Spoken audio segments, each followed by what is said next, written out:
A man hangs from a rope in the mouth of a cliff. Below him, gunfire.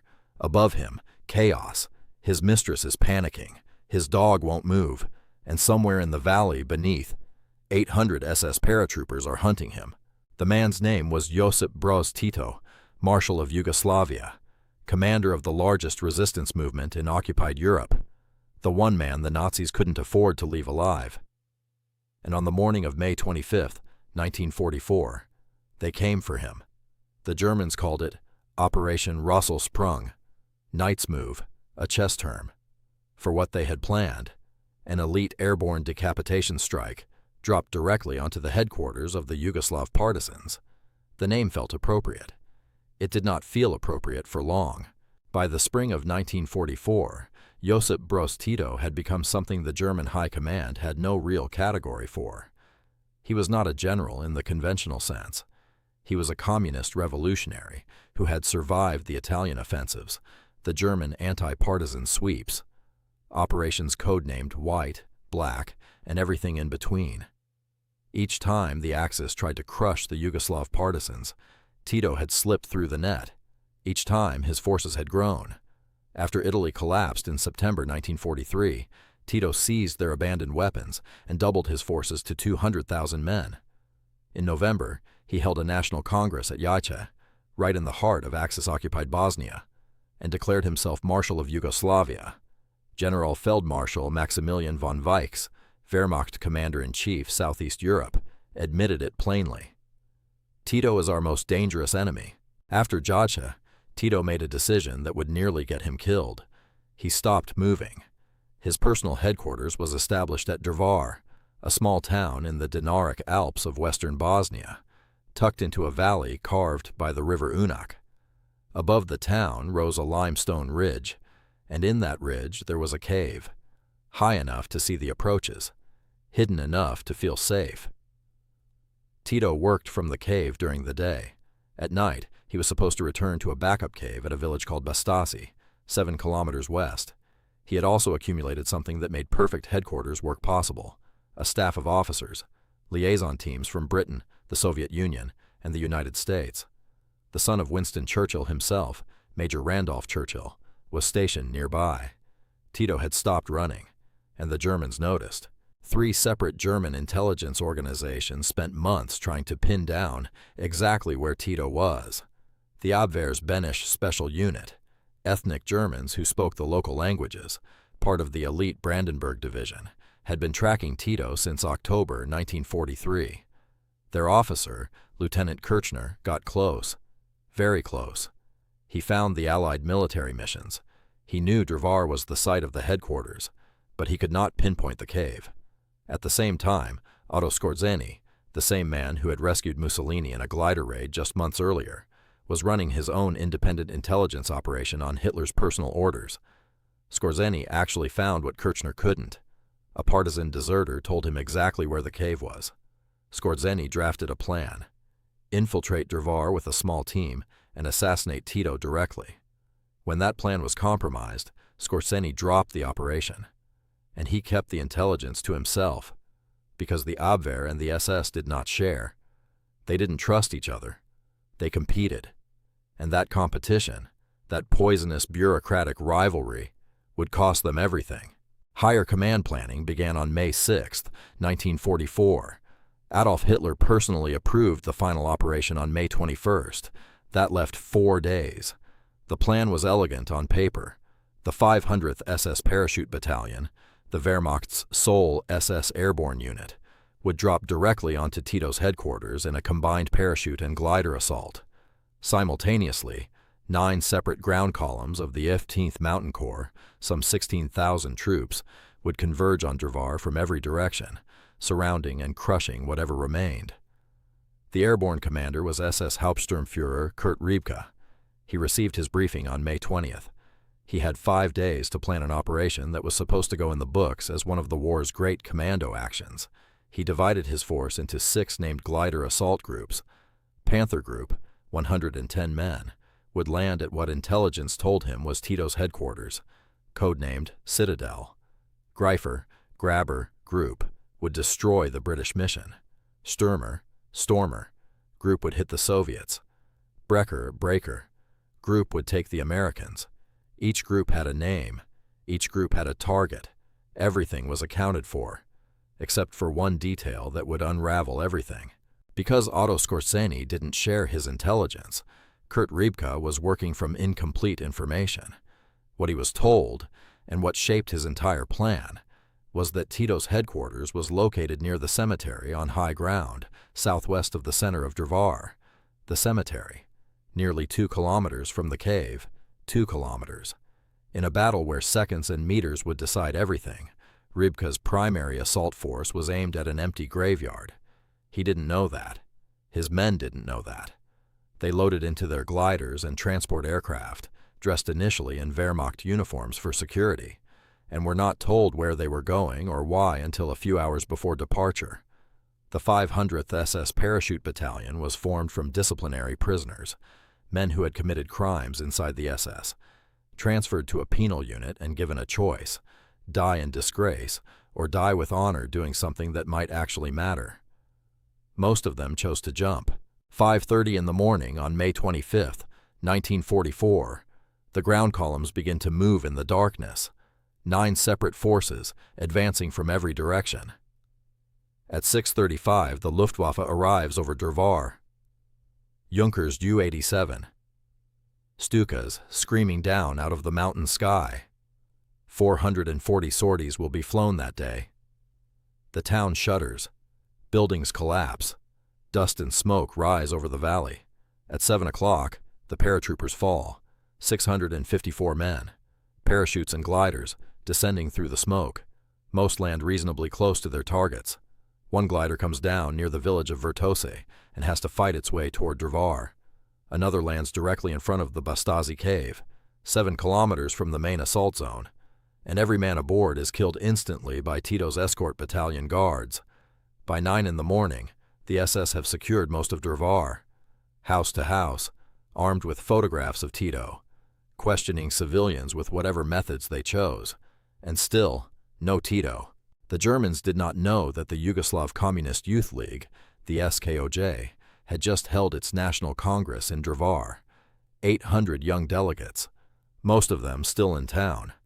When the bombs fell and the paratroopers landed, these young men and women grabbed whatever they could find: pistols, a few rifles, weapons from German supply canisters accidentally dropped in the wrong zone. They fought back. 2 kilometers east of the cave, a partisan officer training school heard the fighting and marched toward it. 130 students, armed only with pistols at first. They split into 2 groups and attacked the German flanks by 8 in the morning. They took terrible casualties. They kept coming. Riebke fired his emergency flare, a red signal, ordering all available troops to converge on the cave. It was his only contingency plan, his only backup option. By 10:30, he had assembled enough men to try a frontal assault across the Unek River, directly toward the cave mouth. Machine guns firing into the opening, men advancing under fire. They got to within 50 meters. They were pushed back. If Operation Rösselsprung, the raid on Drvar, May 25, 1944, SS Paratroopers drop on Tito's cave HQ in Bosnia. Tito escapes. The battalion is destroyed. Fascinate you. You're exactly where you need to be. Subscribe and hit the notification bell. We drop a new story every single week. Now, back to Operation Rösselsprung, the Nazi raid on Tito's cave. Inside the cave, Marshal Tito and approximately 20 members of his staff had taken refuge. Above them, the rock. Around them, the escort battalion holding the high ground. Below them, the UNAC. Below that, hundreds of men with his photograph, looking for his face. At 10:30, Riebke's assault hit the base of the hill. The defenders on the heights above the cave poured fire down. The SS men were running low on water, running low on ammunition. The attack failed. Partisan brigades were already converging from the southeast. 3 battalions of the 3rd Lika Proletarian Brigade, moving fast. One hit the Germans at the cemetery. 2 others swung west. The circle was beginning to close. Riebke had one more wave coming. 220 men of his training company, dropping at midday. Their drop zone was directly within the fields of fire of partisans west of Drvar. They took heavy casualties in the air before they even hit the ground. The second assault also failed. At 11:15 in the morning, after the first assault had been turned back, and before the second wave had even landed, Tito made his decision. There was a platform at the mouth of the cave. In the platform, a trap door. He went through it, down a rope, into the creek bed below. His mistress, Davoryanka Panovich, codenamed Zdenka, panicked at the height and the fire below. The dog Tiger refused to move. Precious seconds were lost. They climbed, east, up through the heights, away from the valley, following a creek that led away from the Unak, up into the ridgeline, down the other side. They reached the village of Potoci. There they were met by elements of the 1st Proletarian Brigade and by the staff of the Allied military missions, one of whom had carried the only surviving radio. The commander of the Soviet mission, Lieutenant General Nikolai Korneyev, who had lost a leg at Stalingrad, was among them. The British signals officer had the radio. Lieutenant Colonel Vivian Street, acting head of the British mission, immediately called in the Balkan Air Force to hammer the German ground columns closing in from all directions. The man the Germans had just spent 4 years, 3 intelligence agencies, 800 paratroopers, and 16,000 ground troops trying to kill, was walking away through the mountains. By 6 in the evening of May 25th, SS Hauptsturmführer Kurt Riebke, the man who had planned the operation that was supposed to have ended the Yugoslav resistance, was wounded by grenade fragments. He was evacuated from Drvar in the light reconnaissance aircraft that had been tasked to carry Tito's body. By 9:30 that night, the remnants of the 500th SS Parachute Battalion, perhaps 200 men still capable of fighting out of the 874 who had jumped, had fallen back to the cemetery. Behind stone walls that Rybka's own men had been sent to secure as Tito's false headquarters, they were completely surrounded. Through the night of May 25th and into the 26th, partisan brigades attacked the cemetery walls. At 3:30 in the morning, the final assault breached the stone in several places. The paratroopers held, but barely. Relief finally arrived at 12:45 on the afternoon of May 26th, when the 92nd Motorized Regiment fought its way into Drvar, nearly 30 hours after the jump. Of the 874 men of the 500th SS Parachute Battalion who had entered combat on the morning of May 25, 1944, 576 were dead, 66%. It was their only combat jump. Tito was not safe, not yet. Even as the 500th SS was being ground down in Drvar, German command was adapting. On the night of May 25th, General Rendulic, commander of the 2nd Panzer Army, ordered the formation of a special company-sized kill squad, drawn from the 13th SS Regiment, Pioneers, and Brandenburg Division specialists. Their mission: penetrate partisan lines and kill Tito personally. They tried, twice. Both nights they failed to get through. Meanwhile, Tito and his group were moving, on foot, on horseback, on the wagons of a narrow-gauge logging railway that wound through the Bosnian mountains toward the town of Kupres. During the journey, one member of the Soviet mission was wounded by German shellfire. Above them, the Balkan Air Force flew more than 1,000 sorties against the German columns that were still trying to close the ring. The ring never closed. For 6 days, Tito evaded everything the Germans threw at him. On June 3rd, he agreed to air evacuation. Lieutenant Colonel Street arranged it the same night. 7 Douglas, C-47. Sky trains lifted off from an RAF-operated airfield near Kupres. One aircraft carried a Soviet crew. The remaining 6 were American. They flew south across the Adriatic to Bari, Italy, carrying Tito, his staff, the Allied military missions, and 118 wounded partisans. 3 days later, a Royal Navy escort destroyer, HMS Blackmore, delivered Tito to the partisan-held island of Vis in the Adriatic. He established his new headquarters on the island. The Allied missions rejoined him. The resistance was not headless. It had never been headless. On the island of Vis, within weeks of the most audacious attempt on his life the Germans ever made, Tito continued to direct the largest guerrilla army in Europe. Intelligence historian Ralph Bennett summed up Operation Rösselsprung in a single sentence.